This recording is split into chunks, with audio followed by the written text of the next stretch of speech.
Isang simpleng yakap lamang, ngunit naging dahilan ito ng mainit na usap-usapan online. Nahuli sa kamera sina Ayon Perez at Darren Espanto na magkayakap sa loob mismo ng It's Showtime Studio sa gitna ng kanilang normal na araw ng taping.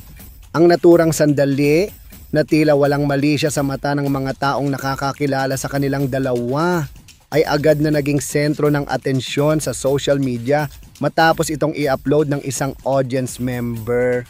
Sa video, makikita si Ayon na lumapit kay Darren upang bumati at magbigay ng isang yakap, isang kilos na karaniwan sa mga magkakaibigan, lalo na sa mga madalas magkakasama sa trabaho.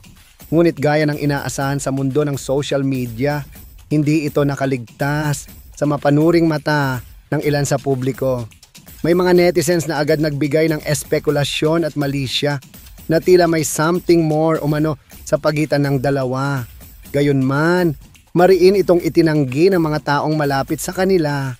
Ayon sa isang production insider mula sa It's Showtime, matagal nang magkaibigan sina Ayon at Darren at ang naturang yakap ay hindi dapat bigyang kahulugan. Normal lang yan sa kanila. Close talaga yung dalawang yan. Magka-vibes, magaan ang samahan at walang kahit anong malisya. Pahayag ng staff. Kilala rin si Darren Espanto sa pagiging maalaga at mapagmahal sa kanyang mga kaibigan, lalo na sa loob ng showbiz circle. Marami na rin sa kanyang fans ang sanay sa kanyang pagiging expressive sa kanyang gestures, lalo na sa mga taong komportable siya. Hindi na bago para kay Darren ang malink sa kanyang mga kaibigan, mapalalaki man o babae, lalo na't siya ay isa sa mga kilalang personalidad sa industriya na malapit sa halos lahat ng kanyang nakakasama.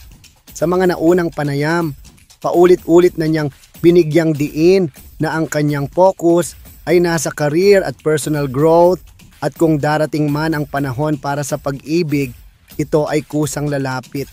Sa pagkakataong ito, mas pinili nilang manahimik ni Ayon at wag nang palakihin pa ang issue.